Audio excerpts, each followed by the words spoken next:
Hello friends, welcome back to our new video. जैसा कि अपना क्या चल रहा था, फंडामेंटल राइट्स चल रहे थे। ठीक है, तो फंडामेंटल राइट्स के मैंने आपको कुछ बेसिक टर्म्स आपको लास्ट वीडियो में बताए थे। ठीक है, फंडामेंटल राइट्स में जो भी आगे की बाकी चीज़ें रह गई वो मैं आपको आज पढ़ाने वाला हूँ। ठीक है, तो वीडियो शुरू करने से पहले मैं बताना चाहूँगा, जो भी इस चैनल पर नए वो इस चैनल को सब्सक्राइब कर लीजिए। अगर आप एनडीए सीडीएस एपीएफ की तैयारी कर रहे हैं तो आप ये चैनल को सब्सक्राइब करिए, आपकी बहुत हेल्प करेगा एंड सपोर्ट करिए हमारे चैनल को। ओके, तो चलिए ना एक और चीज़ शेयर कर लेते हैं कि हमारे चैनल पे एक गिव अवे आने वाला है। जैसे आप हमारे इस चैनल को 500 सब्सक्राइबर्स पूरे करवाते हो, वैसे हम ये टेबल चेयर को, स्टडी टेबल को गिव अवे करेंगे किसी भी एक सब्सक्राइबर को अपने। ठीक है, ये भी लाइव होगा कि हम किस तरह से अपने सब्सक्राइबर को चूज़ करेंगे। ठीक है, तो चलिए आगे बढ़ते हैं। अब आता है जैसे कि फंडामेंटल राइट्स। फंडामेंटल राइट्स देखो, अपनी फंडामेंटल राइट्स अपने कहाँ से स्टार्ट होते हैं, ये अपने पार्ट 3 में आते हैं। ठीक है, ये स्टार्ट होते हैं आर्टिकल 14 टू आर्टिकल 32। ठीक है, ये आर्टिकल 14 टू आर्टिकल 32 क्यों कहा है? क्योंकि मैं जैसे कि लास्ट वीडियो में मैंने आपको बताया था, अपने जो फंडामेंटल राइट्स हैं वो आर्टिकल 12 टू आर्टिकल 35 है। ठीक है, लेकिन मैं अब यहाँ पर मैं आपसे कह रहा हूँ कि अपने जो फंडामेंटल राइट्स है ना, जो एक्चुअली फंडामेंटल राइट्स है ना, उनकी शुरुआत आर्टिकल 14 से आर्टिकल 32 तक है। ठीक है, तो जो 12 आर्टिकल 12 और आर्टिकल 13 और जो आर्टिकल 33, 34, 35, ये जो पांच आर्टिकल रहते हैं, ये क्या है? देखो, ये जो आर्टिकल है कई बार क्या होता है, जैसे मैं आपको समझाता हूँ। जैसे कि मान लो एक थैला है। ठीक है, एक शक्कर का थैला है, एक नमक का थैला है, या फिर किसी भी चीज़ का एक थैला ले लो। एक शक्कर का थैला मान लो, ठीक है, उसमें पूरी शक्कर भरी हुई है। ठीक है, अब उसमें अगर अपन चम्मच डाल देते हैं, कब एक छोटी सी कटोरी डाल देते हैं, या फिर उसमें कोई भी कंकड़ गुट्टी डाल देते हैं। ठीक है, तो उसमें आप ये देखो, अगर मैं आपसे ये पूछूं कि उसको आप क्या कहोगे, तो आप उसको कहीं ना कहीं शक्कर का थैला ही कहोगे। ठीक है, तो वो जो चम्मच है या वो कटोरी है, वो आपको क्या मिला है?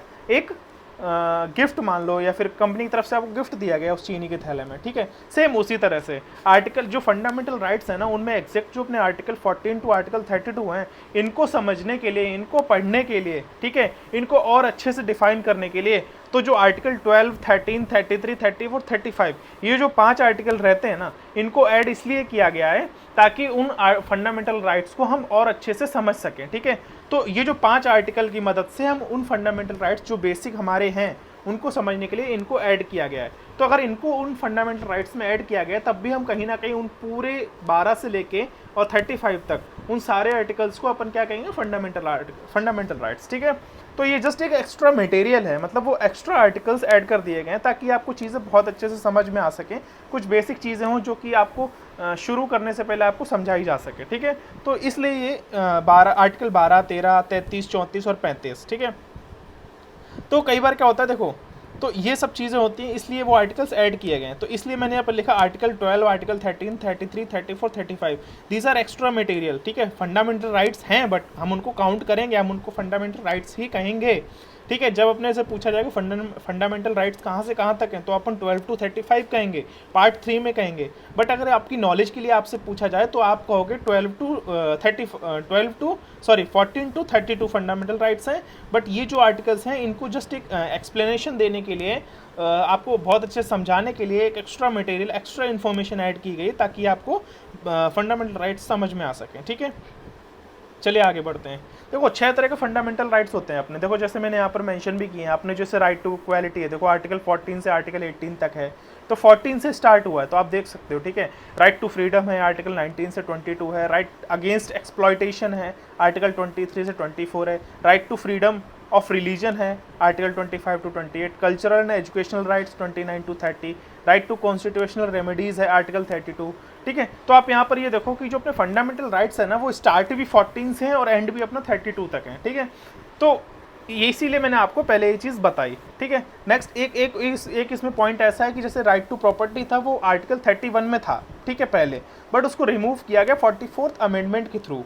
ठीक है, 44th अमेंडमेंट में उसको राइट टू प्रॉपर्टी को आर्टिकल 31 में रिमूव कर दिया गया।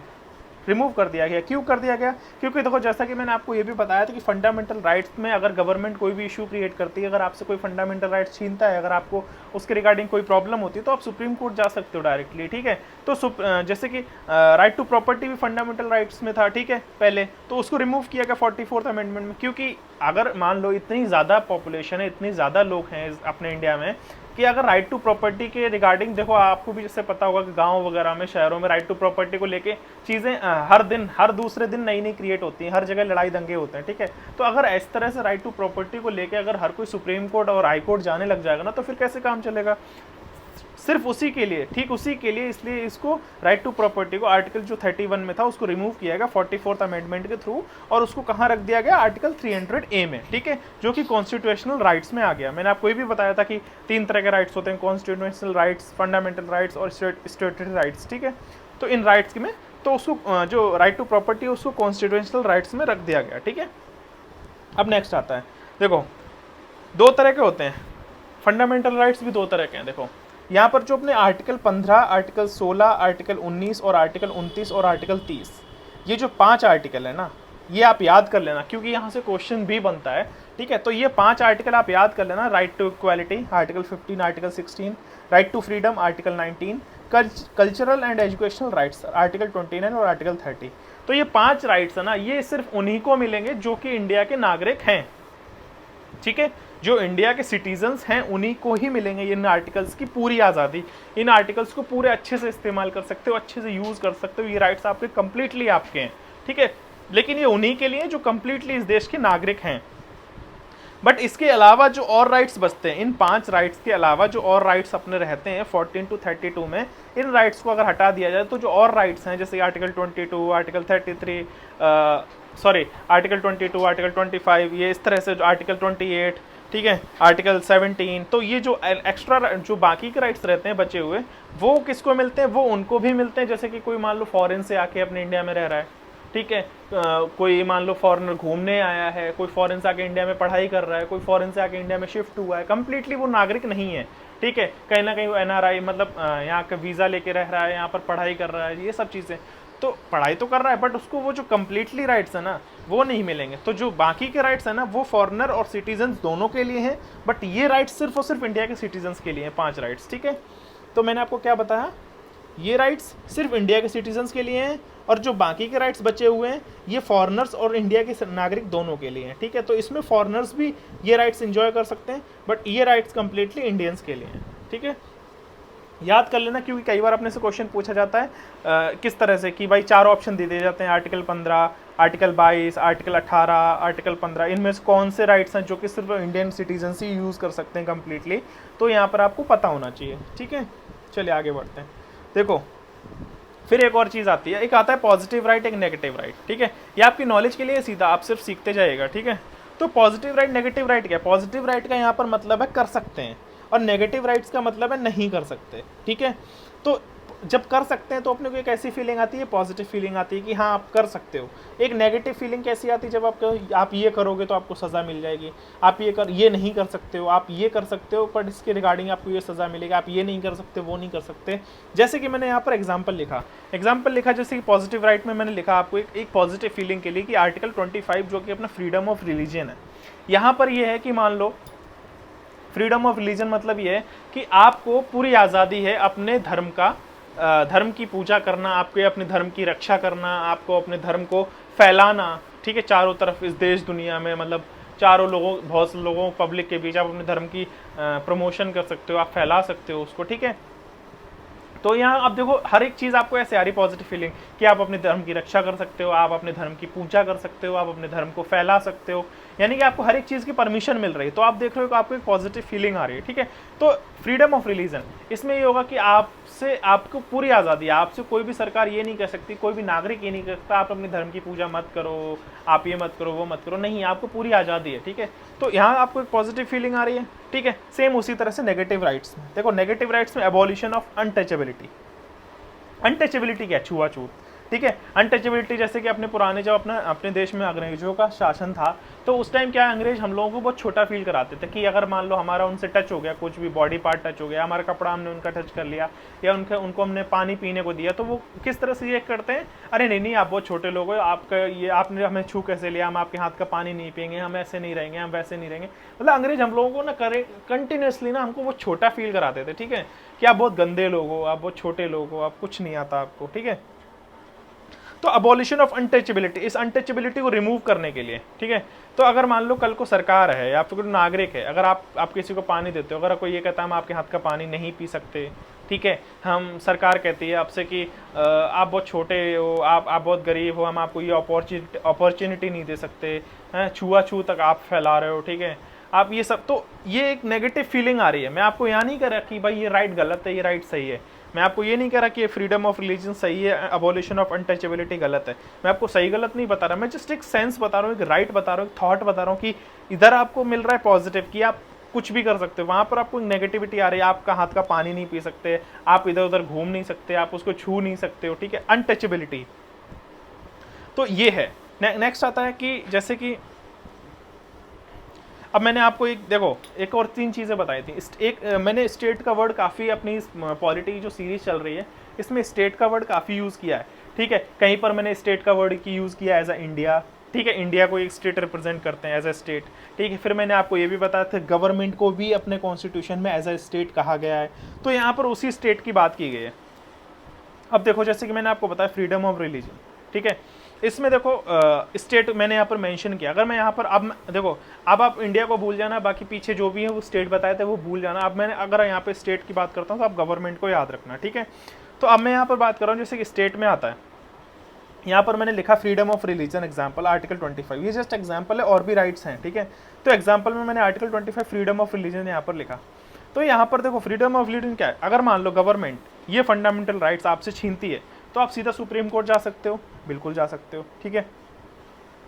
सेम अगर मान लो जैसे कि मान लो अगर कोई नागरिक, देश का नागरिक भी, अगर कोई आम आदमी भी आपसे अगर ये कहता है आप अपने धर्म की पूजा नहीं कर सकते हो, आप अपने धर्म की रक्षा नहीं कर सकते हो, आप ये पूजा मत करो, नहीं तो हम ये कर देंगे वो कर देंगे, या फिर आप इस धर्म को नहीं फैला सकते हो, ठीक है, तो भी मतलब तब आपके पास पावर नहीं है कि आप सुप्रीम कोर्ट जा सको, ठीक है। तो गवर्नमेंट अगर आपसे आपके फंडामेंटल राइट छीनती है तो आप सुप्रीम कोर्ट बिल्कुल जा सकते हो। लेकिन अगर कोई आम नागरिक आपसे आपका राइट छीनती है, आपको आपकी पूजा करने से, आपके फ्रीडम एंजॉय करने से आपको रोकती है, तो आप सुप्रीम कोर्ट नहीं जा सकते हो। अगर आपको जाना ही है तो आप लोअर कोर्ट जा सकते हो, क्योंकि देखो आम नागरिक में आपकी मम्मा भी हो सकती है या फिर आपका दोस्त भी हो सकता है। मतलब अगर मान लो कल को मम्मा मेरे से कहे, मेरी मम्मा कहे, आपकी मम्मा कहे कि आप ये काम मत करो, आप इन भगवान की पूजा मत करो, तो आप मानोगे, और नहीं भी मानोगे तो ये नहीं कि आप अपनी मम्मा के लिए या पापा के लिए आप सुप्रीम कोर्ट चले जाओगे, ठीक है। तो इस तरह से तो आप वहाँ पर वो आपको परमिशन नहीं है कि सुप्रीम कोर्ट आप जा सको, ठीक है, वहाँ पर आपको राइट नहीं है, पावर नहीं है आपके पास। फिर आता है कि अगर स्टेट और सिटीजन्स, मतलब यानी कि गवर्नमेंट और सिटीजन बोथ, अभी आता है यहाँ पर मैंने एग्जांपल लिया आर्टिकल 17 अबॉलिशन ऑफ अनटचेबिलिटी, ठीक है।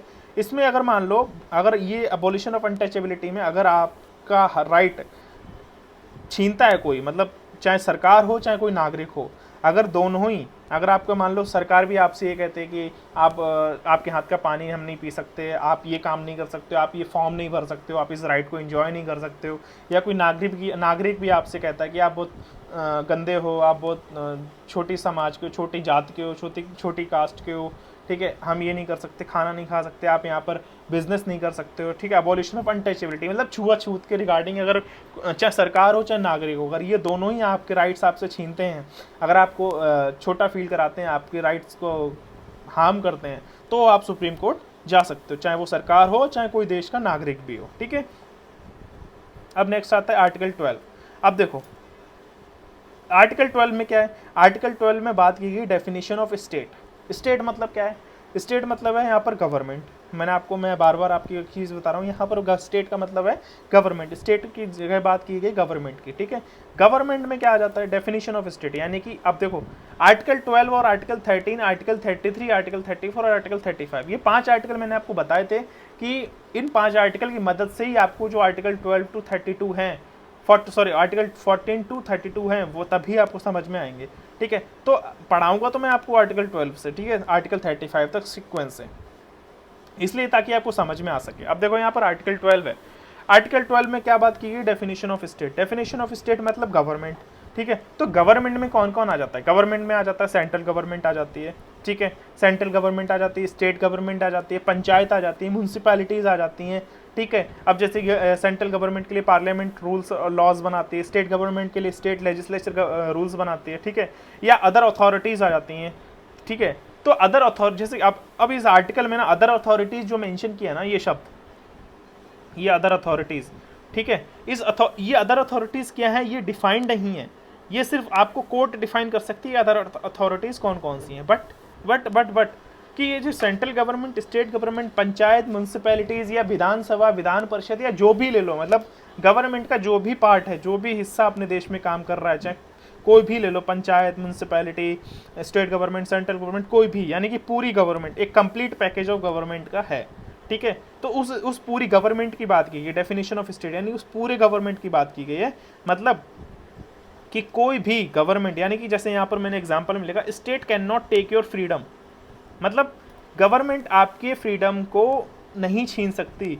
It means whole government don't have power to snatch your freedom, यानी कि पूरी गवर्नमेंट, यानी कि कुछ भी, panchayat, municipality, state government, central government, कुछ भी ले लो आप, कोई भी अदर अथॉरिटीज़ गवर्नमेंट की, ठीक है, वो आपके फंडामेंटल राइट्स, आपकी फ्रीडम आपको नहीं छीन सकती, आपको कुछ भी रोक टोक नहीं सकती, ठीक है। और अगर मान लो कोई प्राइवेट कंपनी भी है, ठीक है, जैसे प्राइवेट कंपनी, अगर कोई प्राइवेट कंपनी मान लो सरकार के अंडर में काम करती है, तो वो भी मतलब इंक्लूड होती है स्टेट में ही, मतलब वो भी गवर्नमेंट के अंडर में अगर वो काम कर रही है, तो वो भी इस डेफिनेशन ऑफ स्टेट के अंडर में इंक्लूड की जाएगी,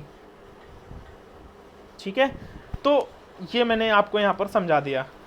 तो आप यहाँ पर शायद समझ गए हो कि आर्टिकल 12 में किस बारे में बात की गई है। सेंट्रल गवर्नमेंट, चाहे स्टेट गवर्नमेंट, चाहे म्यूनसिपैलिटी, चाहे पंचायत, चाहे पार्लियामेंट, कोई भी हो, चाहे अदर अथॉरिटीज़ हो, इनको राइट नहीं है, ये नहीं है सक्षम, इनके पास इतनी पावर नहीं है कि आपकी फ्रीडम, आपके फंडामेंटल राइट्स को छीन सके, ठीक है, किसी में भी पावर नहीं है। और अगर कोई प्राइवेट कंपनी भी आती है, जैसे प्राइवेट कंपनी में मान लो कोई आधार कार्ड हो गया, आधार कार्ड जैसे जो कंपनी बनाती है, अब देखो हर एक काम इस देश में, हर एक काम सरकार नहीं चला पाती। सरकार खुद कहती है कि मेरे पास बहुत सारी भसड़ मची हुई है, तो बहुत सारा काम है, बहुत सारी चीज़ें हैं, मतलब समझ में नहीं आता, तो एक काम करो, ये आधार कार्ड वाला काम एक प्राइवेट कंपनी दे दो, तो वो टेंडर पास होता है, ठीक है, वो उनका अपनी डील होती है, उनका वो होता है, तो फिर वो कंपनी गवर्नमेंट के लिए काम करती है कहीं ना कहीं, ठीक है। तो गवर्नमेंट के अंडर में ही आती है आधार कार्ड की जो प्राइवेट कंपनी जो आधार कार्ड बनाती है, ठीक है, तो वो कंपनी भी मतलब इंक्लूड होती है इस पूरी गवर्नमेंट की हिस्सेदारी में। तो यानी कि उसमें भी पावर नहीं है कि वो आपके कोई भी राइट्स छीन सके। फिर आता है अपना आर्टिकल 3। अब आता है इसमें, देखो इसमें क्या बात की गई है। इसमें मैं आपको इसको पढ़ाने से पहले एक चीज़ बता देता हूँ। जैसे कि मान लो कोई लॉ है, ये मैंने यहाँ पर देखो लिखा है, यहाँ पर ये लॉ की मान लो एक लिस्ट है, पूरी एक लॉ पेपर में लिखा गया है, ठीक है। तो जब पूरा लॉ लिखा जाता है ना, तो एक बहुत बड़ा लॉ होता है, उसको अच्छे से डिफाइन किया जाता है। तो उसमें ये जैसे अपन मान लो 1 नंबर, ठीक है, 2 नंबर, ठीक है, अपन ऐसे लिखते हैं। तो अपन ऐसे नहीं पढ़ेंगे 3 नंबर, 1 नंबर, 2 नंबर, ठीक है, अपन क्या पढ़ेंगे क्लॉज 1, क्लॉज 2, क्योंकि वो जो लॉ लिखा गया है ना, वो पैराग्राफ्स में लिखा जाता है, ठीक है। तो जो एक पैराग्राफ होता है उसको हम कहते हैं क्लॉज 1, दूसरे पैराग्राफ को हम कहते हैं क्लॉज 2, तीसरे क्लॉज 3, क्लॉज 4, इस तरह से क्लॉज में हम उसे बोलते हैं, ठीक है। तो लॉ होता है। अब आर्टिकल 3 में क्या बात की गई है कि कोई भी ऐसा कानून अगर 15 अगस्त 1947 से पहले, यानी कि जो ब्रिटिशर्स, जैसे मान लो मैं आपको बताऊं, जब अपने देश में ब्रिटिशर्स थे, तो उन्होंने भी बहुत सारे ऐसे कानून बनाए थे, बहुत सारी ऐसी चीज़ें बनाई थी जो कि हमारे लिए बहुत अच्छी थी, बहुत हेल्पफुल थी, हमारे देश की ग्रोथ के लिए बहुत अच्छी थी, ठीक है। तो वो भी कहीं ना कहीं हम उनको अभी भी ऐसी बहुत सारी लॉज, ऐसी बहुत सारी चीज़ों को हम अभी तक अपने देश में, अपने कॉन्स्टिट्यूशन में ऐड भी किए हैं और उनको साथ के साथ लेकर भी चल रहे हैं, ठीक है, अपने कल्चर में भी कहीं ना कहीं अडॉप्ट किए हैं, ठीक है। लेकिन इसमें बात की गई है कि अगर 15 अगस्त 1947 से पहले जो ब्रिटिशर्स ने कानून बनाए थे और 15 अगस्त 1947 के बाद जो हम इंडियंस ने कानून बनाए हैं, अगर वो सारे कानून फंडामेंटल राइट्स को फंडामेंटल राइट्स के लिए प्रॉब्लम क्रिएट करते हैं, या लोगों को उन लॉज से, उन कानून व्यवस्था से अगर कोई परेशानी होती है, अगर कोई दिक्कत होती है, किसी को कोई मुश्किल पड़ती है, ठीक है, तो उस लॉ को रिमूव किया जा सकता है। लेकिन उससे पहले क्या होगा, उससे पहले वो सुप्रीम कोर्ट उस लॉ को, उस कानून को रिव्यू करेगी, चेक करेगी, ठीक है, चेक करेगी, रिव्यू करेगी, उसके बाद ही रिमूव या डिलीट कर सकती है। तो इसको हम कंप्लीटली क्या कहते हैं, जुडिशियल रिव्यू। समझे। आर्टिकल 13 में क्या बात की गई है कि कोई भी कानून 15 अगस्त 1947 से पहले ब्रिटिशर्स के द्वारा बनाया गया या 15 अगस्त 1947 के बाद हम इंडियंस के द्वारा बनाया गया कोई भी कानून अगर पब्लिक को नुकसान पहुंचाती है, अगर उससे कोई प्रॉब्लम क्रिएट होती है देश को चलने में, तो उसको उस कानून को पहले सुप्रीम कोर्ट रिव्यू करेगी, चेक करेगी। अगर उस कानून से उस पब्लिक को कोई दिक्कत हो रही है तो उसको चेक करके रिमूव करके उसको देखेगी। अगर उसको दिक्कत है तो उसको डिलीट कर सकती है, रिमूव कर सकती है, ठीक है।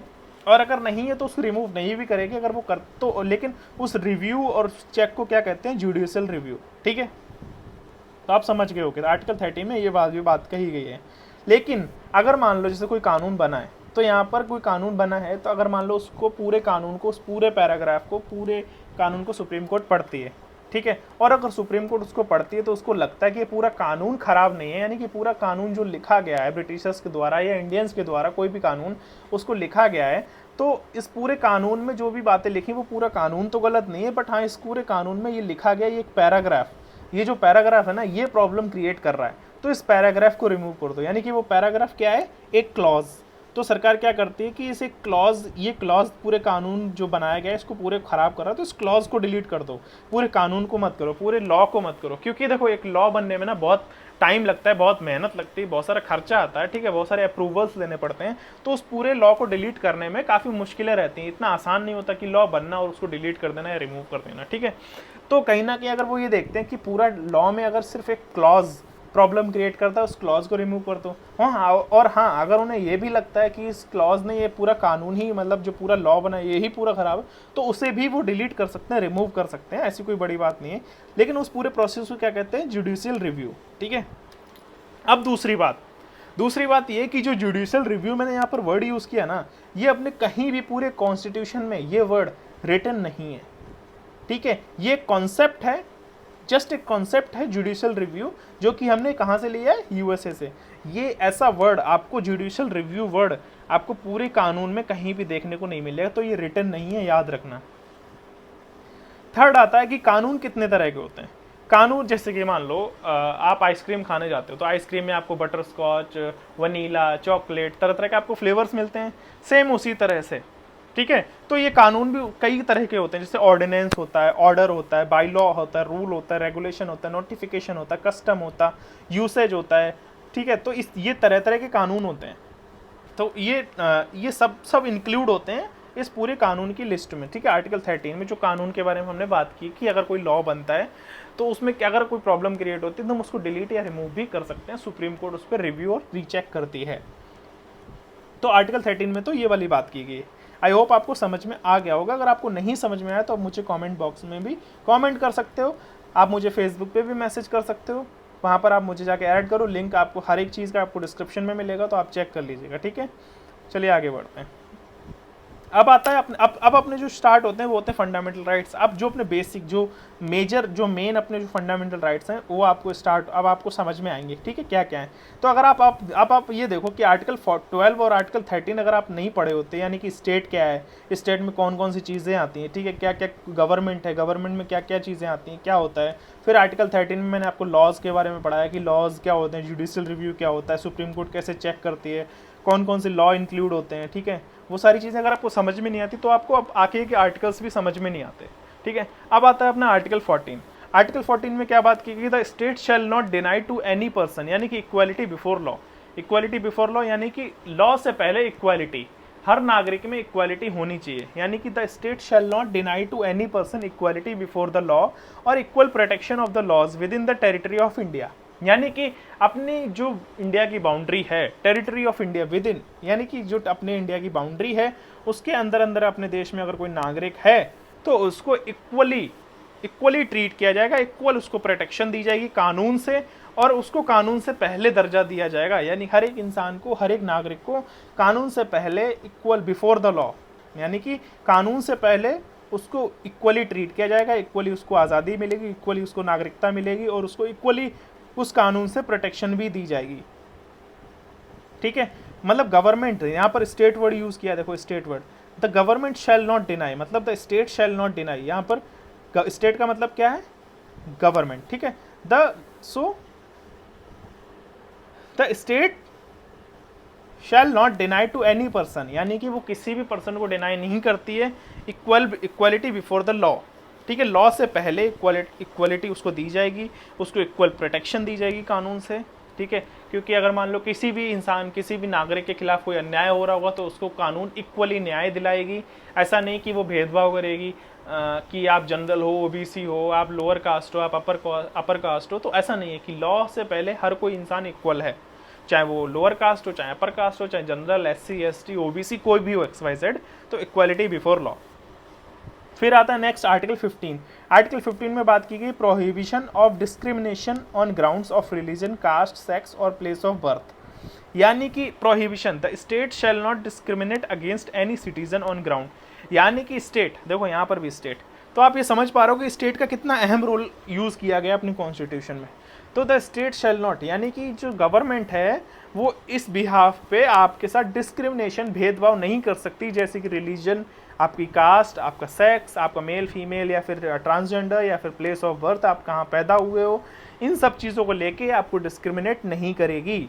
यानी कि इसमें प्रोहिबिशन है, यानी कि इसमें वो है कि सरकार ऐसा नहीं कर सकती। अगर वो ऐसा करती है तो उसके खिलाफ केस हो सकता है, उसको सज़ा मिल सकती है, मतलब सरकार के खिलाफ कानूनन तो सरकार के लिए भी केस हो सकता है, यानी कि हम उसके रिगार्डिंग शिकायत कर सकते हैं कानून में।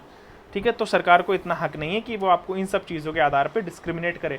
ऐसा नहीं है कि आप लोअर कास्ट हो तो आप वहाँ पैदा हुए हो, आप मेल हो, आप फीमेल हो, तो आप ये फॉर्म नहीं भर सकते हो, आप CDS का एग्ज़ाम नहीं दे सकते हो, आप NDA नहीं दे सकते हो। हालांकि आप ये भी कह सकते हो कि NDA में देखो फीमेल्स नहीं आती हैं। तो अब आप देख रहे हो कि सरकार करेंटली अगर आप देखो तो जो सरकार है वो फीमेल्स को भी NDA में आने का मौका दे रही है, शॉर्ट सर्विस कमीशंस को आगे भी बढ़ा रही है, तो मौका दे रही है। और ऐसा नहीं फीमेल्स और भी फील्ड्स में जा रही हैं करेंटली, तो डिस्क्रिमिनेशन नहीं है। बाकी अगर कहीं डिस्क्रिमिनेशन हो भी रहा है तो उनको और भी बेटर अपॉर्चुनिटीज़ दी जा रही हैं या उनको और फील्ड्स में मौके दिए जा रहे हैं। और करेंटली सरकार उन चीज़ों पे भी काम कर रही है कि किस तरह से हम फीमेल्स को भी और आगे बढ़ाएं, जैसे कि बहुत सारी जगह पे ओलंपिक्स वगैरह में भी फीमेल्स पार्टिसिपेट करती हैं, तो डिस्क्रिमिनेट नहीं कर सकती सरकार। ठीक है, अब नेक्स्ट आता है आर्टिकल 16। आर्टिकल 16 में बात की गई equality of opportunity in matters of public employment, यानी कि इक्वालिटी ऑफ अपॉर्चुनिटी, यानी जो भी अपॉर्चुनिटी यानी पब्लिक एम्प्लॉयमेंट में अगर रहेगी, जैसे कि मान लो किसी सरकारी कर्मचारी हो या फिर जैसे कि कोई CA हो, मतलब जैसे कि कोई भी ले लो सरकारी, यानी क्लर्क हो या कुछ भी हो, उन सब मतलब जो सरकारी कर्मचारी है, चाहे प्राइवेट नौकरी हो, चाहे कहीं भी कोई भी पब्लिक एम्प्लॉयमेंट हो, पब्लिक नौकरी हो, जैसे कोई भी ठेला लगाना चाहता है, कोई भी अपना बिजनेस सेटअप करना चाहता है, कोई भी फैक्ट्री है, कंपनी है, कोई भी कॉरपोरेट जॉब है, कहीं पर भी, तो वहाँ पर भी इक्वल ही अपॉर्चुनिटी दी जाएगी पब्लिक एम्प्लॉयमेंट में भी। ठीक है, there shall be equality of opportunity for all citizens in matter relating to employment और appointment to any office under the state. यानी कि गवर्नमेंट के अंडर में कोई भी सरकारी नौकरी हो, चाहे प्राइवेट नौकरी, प्राइवेट तो हम नहीं कह सकते, बट हाँ अगर हम गवर्नमेंट की बात करें, अगर हम इंडिया की बात करें, यानी सरकार के अंडर में, यानी कि गवर्नमेंट के अंडर में अगर वो कोई भी पब्लिक एम्प्लॉयमेंट बनना चाहती है, किसी भी ऑफिस में, किसी भी सरकारी ऑफिस में, कहीं पर भी अगर वो नौकरी करना चाहती है, वो किसी भी कंपटीशन एग्जाम में बैठना चाहती है, UPSC में, IAS, CDS, CAPF, किसी में भी अगर वो जाना चाहती है, तो उसको इक्वली अपॉर्चुनिटी दी जाएगी। No citizen shall on ground, मतलब किसी भी नागरिक को उसके caste, sex, descent, place of birth, residence और any of them be an eligible, अगर वो एलिजिबल है तो इन सब चीज़ों को देख के उसको रिजेक्ट नहीं किया जाएगा, डिस्क्रिमिनेट नहीं किया जाएगा in the respect of any employment और ऑफिस अंडर द स्टेट। ठीक है, रिस्पेक्ट। तो अपने वीडियो में आपने आर्टिकल 16 तक पढ़ा। आई होप ये जो आर्टिकल्स मैंने आपको एक्सप्लेन किए हैं ये आपको बहुत अच्छे से समझ में आ गए होंगे। कि अगर आपको नहीं भी समझ में आए तो आप कमेंट बॉक्स में कमेंट करिएगा, मैं आपकी डेफिनेटली हेल्प करूँगा। तो आप सबसे पहले तो मैंने आपको देखो ये चीज़ बताता हूँ कि आपको क्या क्या याद रखना है। ठीक है, मेजर चीज़ें आपको ये याद रखनी है कि कितने फंडामेंटल राइट्स हैं। ठीक है, कितने फंडामेंटल राइट्स हैं आपको याद रखना है, 6।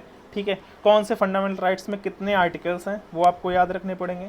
फिर राइट टू प्रॉपर्टी क्यों रिमूव किया गया, ठीक है, कौन से अमेंडमेंट के अंडर में रिमूव किया गया और उसको कौन से आर्टिकल में रखा गया।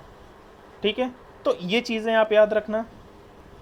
फिर आप याद रखना कि कौन कौन से राइट्स ऐसे हैं जो कि सिर्फ इंडिया के सिटीजन्स के लिए कम्प्लीटली अवेलेबल हैं, बट जो बाकी के राइट्स हैं वो फॉरेनर्स और सिटीजन्स दोनों इस्तेमाल कर सकते हैं। तो इन 5 आर्टिकल्स को आपको याद रखना है कि ये वाले आर्टिकल्स जो है ना जो कम्प्लीटली सिटीजन्स के लिए, इंडिया के नागरिक के लिए ही है।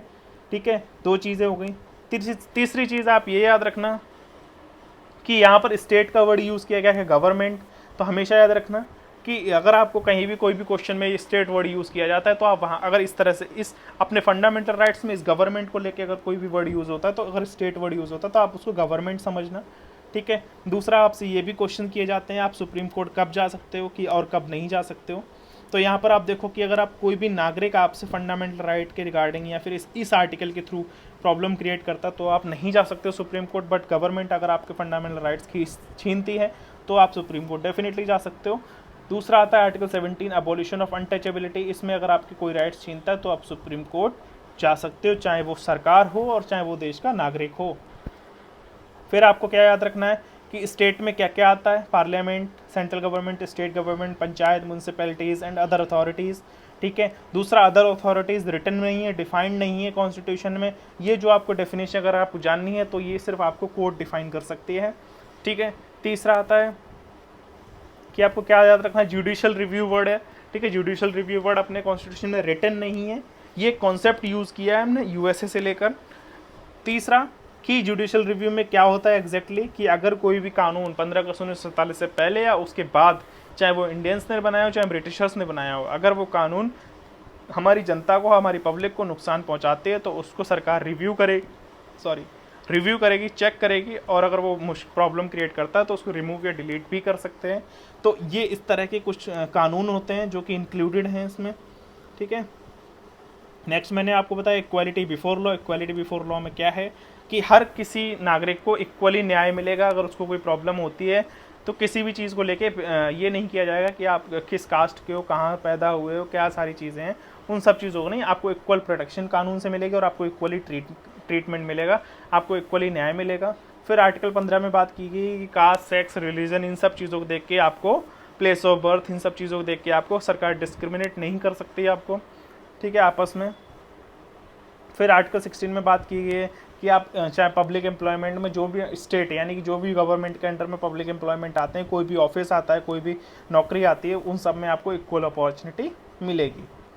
तो यही था अपने आज के इस वीडियो में आर्टिकल 16 तक। फिर आर्टिकल 17, आर्टिकल 18 अपन नेक्स्ट वीडियो में पढ़ेंगे और मिलते हैं नेक्स्ट वीडियो में। हाँ गाइस, और जिन्होंने भी इस चैनल को सब्सक्राइब नहीं किया वो प्लीज़ सब्सक्राइब कर लीजिए, और जो भी इस गिव अवे में पार्टिसिपेट करना चाहते हैं वो हमारे चैनल को सब्सक्राइब करें, लाइक करें, कमेंट करें, अपना कमेंट बॉक्स में अपना नाम कमेंट करें, और जैसे ही हमारे 500 सब्सक्राइबर्स होंगे हम किसी एक को ये टेबल रिवॉर्ड देंगे। ठीक है, मिलते हैं नेक्स्ट वीडियो में। Thank you and have a good day, bye bye.